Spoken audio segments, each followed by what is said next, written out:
जैसे कि गाइस आपने कहानी के पार्ट 1 में देखा कि रमशे पाव भाजी में मिलावट करके बेचता है और वो पकड़ा जाता है। उसके बाद लोग उसकी दुकान पर पाव भाजी खाने नहीं आते, पर वो कुछ समय के बाद ठीक हो जाता है और फिर से शुद्ध पाव भाजी बनाकर बेचने लग जाता है। तभी रमेश के ठेले पर अब फिर से भीड़ होने लगती है और उसका ठेला गांव में चलने लग जाता है। तभी एक ग्राहक उसके ठेले पर आकर बोलता है, अरे भैया, आज तो पाव भाजी बहुत ज्यादा ही नरम है और इतना मस्त लग रही है खाने में, जैसे पूछो ही मत। और इसमें मसाला भी एक नंबर डाला है भाई, मजा आ गया आज तो। और ग्राहक दूसरा उससे तभी बोल पड़ता है, हाँ हाँ, अब तो शहर जैसा स्वाद आ गया इस पाव भाजी में। इतनी स्वादिष्ट तो कहीं नहीं देखी गांव में पूरे। भाई साहब, क्या पाव भाजी बनाते हो तुम। दूसरी तरफ से पुराना पाव भाजी वाला मोहन जलता हुआ उन्हें देख रहा होता है, क्योंकि जब रमशे की पाव भाजी लोगों ने खानी छोड़ी तभी मोहन ने गांव में एंट्री ली और अपनी दुकान पर पाव भाजी बेचने लगा। पर वो भी मिलावट करता था थोड़ी बहुत, ताकि लोगों को इतनी जल्दी उस पर शक ना हो। पर अब लोग दोबारा रमशे की दुकान पर पाव भाजी खाने लगे और उसकी बिक्री कम हो गई और वो जलन के मारे बुरी तरह लाल हो गया।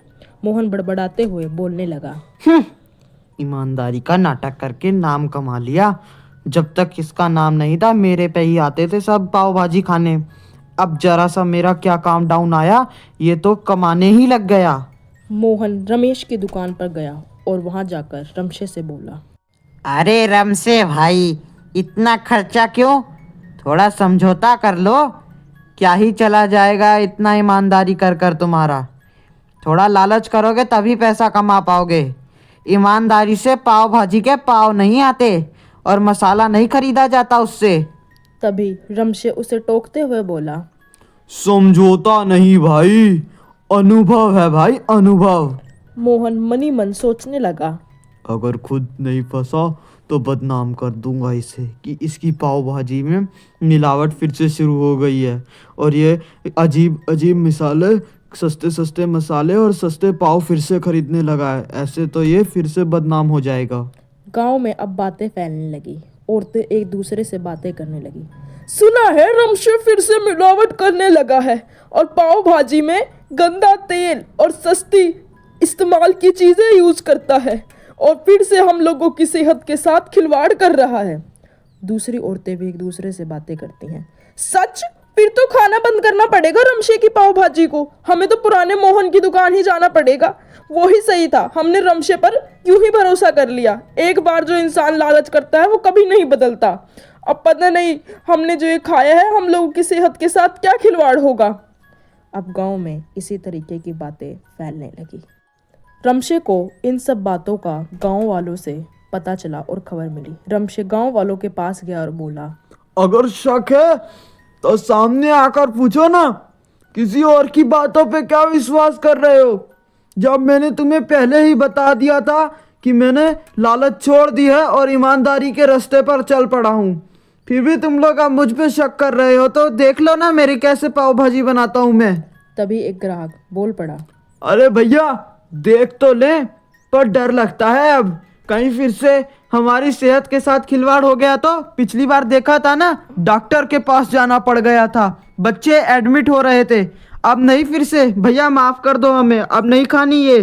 तभी रमशे जोरदार आवाज में बोल पड़ा, अच्छा ऐसा है ना, तो आज ही सच सामने आएगा। देखते हैं किसकी पाव भाजी में मिलावट है और जिसने भी ये अफवाह फैलाई है वो जरूर पकड़ा जाएगा। और सरपंच जी, इन सबको लगता है ना मैं अपनी पाव भाजी में मिलावट करता हूँ, तो आज ही टेस्ट होए मेरी पाव भाजी का, मुझे स्वीकार है। तभी सरपंच जी ने पंचायत बुलाई और पंचायत में ये ऐलान किया कि आज सभी पाव भाजियों का टेस्ट होगा और जिसकी पाव भाजी में मिलावट पाई गई उसे कड़ी से कड़ी सजा दी जाएगी। और सरपंच जी बोल पड़े, आज भाजी सबके सामने बनेगी, देखते हैं कौन मिलावट कर रहा है और कौन झूठी अफवाह फैला रहा है। मोहन घबरा गया। मोहन खुद से फुसफुसाते हुए बोल पड़ा, अरे बाप रे, पाव भाजी का टेस्ट, अब तो मैं फंस गया। और इसमें अगर मेरी भी पाव भाजी का टेस्ट हुआ तो ये तो पता लग जाएगा सबको कि मैं मिलावट करता हूँ और रमशे शुद्ध पाव भाजी बेचता है। ओह यार। जांच में अब पाव भाजी की चेकिंग शुरू हो गई। मोहन और रमशे ने पाव भाजी बनाई। जांच में पाया गया कि रमशे की पाव भाजी बिल्कुल शुद्ध निकली। फिर जांच के लिए मोहन की दुकान देखी गई और वहां पर जांच में पाया गया कि पाव भाजी में बुरी तरह से मिलावट की गई है। सरपंच साहब गुस्से में बोल पड़े, यहाँ तो खुली मिलावट है। किसने कहा था कि रमशे पाव भाजी में मिलावट कर रहा है? इसको देखो ना, ये मोहन की दुकान है, कितनी बड़ी मिलावट कर रहा है पाव भाजी में। कितना लोगों के साथ, उनकी सेहत के साथ खिलवाड़ कर रहा है। तभी मोहन रोते रोते बड़बड़ाने लगा। मैंने जलन के मारे सब किया, माफ कर दो सरपंच जी, आगे से ऐसा नहीं होगा। मैंने सिर्फ रमशे के कारोबार को देखकर ऐसा किया, क्योंकि लोग मेरा खाना छोड़कर रमशे के पास पाव भाजी खाने जा रहे थे, इसलिए मैंने ऐसी झूठी अफवाह फैलाई। तभी मोहन रमशे के पैरों में गिर पड़ा और रमशे से माफी मांगने लगा और बोल पड़ा, रमशे भाई, कृपया करके मुझे माफ कर दो। मुझे अपनी गलती का एहसास हो गया है। आगे से ऐसी कोई अफवाह नहीं फैलाऊंगा और दोनों भाई साथ में मिलकर काम करेंगे, प्लीज भाई। तभी रमशे उससे बोल पड़ा, गलती मान लेना ही सबसे बड़ी सुधार है। कोई बात नहीं छोटे भाई, तुमने अपनी गलती मान ली, वही बहुत बड़ी बात है। पर आगे से ऐसी झूठी अफवाह मत फैलाना किसी के लिए भी कि कोई अपनी पाव भाजी में मिलावट कर रहा है। पता भी है लोगों का विश्वास जीतना कितना मुश्किल काम है। तुम्हें क्या पता, तुम तो लालच से कमाते थे। सभी लोग पंचायत में खड़े थे और सरपंच साहब बोल पड़े, आज से ये गांव ईमानदारी के मिसाल से बनेगा और सब लोग यहाँ पर ईमानदारी से काम करेंगे। कोई भी मिलावट नहीं करेगा, सारा काम शुद्ध तरीके से होगा। यह मेरा आखिरी फैसला है। Please like, share and subscribe this channel. गांव रामपुर। कच्ची सड़कों पर सुबह सुबह धुआं उठ रहा था। पाव भाजी का ठेला लगाए रमशे जोर जोर से चिल्ला रहा था, पाव भाजी, आओ आओ, गर्मा गर्म पाव भाजी खाओ, शहर से भी ज्यादा स्वादिष्ट, कम दामों पर, आओ। पर आखिर उस पाव भाजी वाले के साथ ऐसा क्या होता है जिससे वो पूरे गांव और शहर में मशहूर हो जाता है और उसे देखने के लिए लोग दूर दूर से आते हैं? ये जानने के लिए आपको वीडियो को एंड तक देखना होगा। Do like, share and subscribe this channel. एक किसान उससे बोल पड़ता है, अरे भाई रमशे, जरा दाम तो कम रखा कर, हम तो रोज के खाने वाले हैं, ग्यार थोड़ी हैं तेरे, काम कर दे थोड़ा दाम। रमशे मन ही मन सोचने लगा, दाम कम करूं इनके लिए? गांव वाले सीधे हैं कोई, इन्हें लूटना ही ठीक है। इनके लिए अगर दाम कम किया, ये मेरे सर पर आकर नाचने लग जाएंगे और पाव भाजी तो छोड़ो, पाव भाजी देखना भी पसंद नहीं करेंगे। वो नियत का बहुत ज़्यादा बेईमान था। वो किसी के लिए भी 1 रुपए का फ़ायदा कभी नहीं सोचता था। रमशे भाजी में पानी मिलाया करता और बाजार से सबसे सस्ती सब्जियां खरीद कर लाया करता था। उसकी पत्नी एक दिन उससे बोल पड़ी, इतनी मिलावट ठीक नहीं है, आपको पाप लगेगा। आपकी इस मिलावट की वजह से लोगों की सेहत पर क्या असर पड़ेगा, और वो लोगों को तो पता भी नहीं कि वो लोग कम दाम के चक्कर में जो पाव भाजी खा रहे हैं वो उनकी जिंदगी के साथ कितना बड़ा खिलवाड़ कर रही है। रमशे हंसते हुए बोल पड़ा, अरे वे पाप वाप कुछ नहीं होता भगवान, इतना नहीं सोचा करते। पैसे आ रहे हैं ना, बस, कोई दिक्कत नहीं है। अगर पैसा है तो सब कुछ है, पैसा है तो कुछ नहीं, किसी की बदुआ लगे मुझे फर्क नहीं पड़ता। स्कूल से लौटते हुए बच्चे उसके ठेले पर अक्सर रुका करते थे और उसकी दुकान से पाव भाजी लिया करते थे। रमशे जानते हुए ये बहुत बड़ा पाप कर रहा था और उसे इस चीज़ का बिल्कुल आभास नहीं था कि आगे चलकर उसके साथ क्या होने वाला है। एक बच्चा उसकी दुकान पर आता है और बोलता है, भैया आज आप कैसे हो? आपका दिन कैसा गया? और भैया आज भाजी थोड़ी फीकी लग रही है, ऐसा क्यों? हर रोज तो बहुत अच्छी लगती है आपकी भाजी, आज थोड़ा सा अलग टेस्ट आ रहा है, इसमें कुछ मिलाया है क्या? तभी रमशे उसे डांटते हुए बोलता है, चुपचाप खाओ, इतना सस्ता मिल रहा है, ऊपर से सवाल जवाब कर रहा है। इतना सस्ता कोई देगा तुझे इसमें? इसको ज़्यादा से ज़्यादा तू खा और जल्दी जा, और मुझे दिमाग मत खराब कर और इतना सवाल जवाब मत किया कर मुझसे। बच्चा डरकर चुप हो जाता है।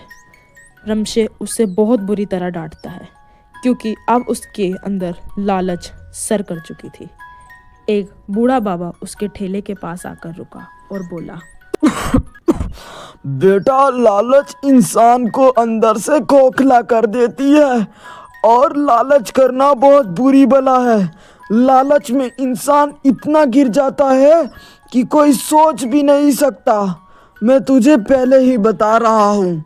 तभी रमशे थोड़ी गंभीर और क्रूर आवाज में उनसे बोलता है, बाबा, आप ज्ञान मत दीजिए। भाजी खानी है तो खाइए, वरना यहाँ से जाइए। मेरा दिन वाकई में आज बहुत गलत जा रहा है। कृपया करके आप मेरा और खराब मत कीजिए। तभी बाबा धीरे से उससे बोला, बेटा, वो तो समय सब सिखा देता है कि किसका दिन कैसा जा रहा है और कैसा नहीं, और कितनी लालच करना कितना बुरा है, ये तो उसको वक्त आने पर ही पता चलता है। इतना बोलकर वो बूढ़ा बाबा वहां से निकल जाता है। ना जाने ऐसा लग रहा था कि उसे रमशे के बारे में सब कुछ पता था। कुछ दिनों बाद अब गांव में लोग बुरी तरह बीमार पड़ने लगे और लोगों की हालत इतनी गंभीर हो गई कि उन्हें बहुत दिनों के लिए अस्पतालों में भर्ती रहना पड़ने लगा। गांव की औरतें आपस में बातें करने लगी, लगता है रमशे की भाजी से ही सब बीमार हो रहे हैं।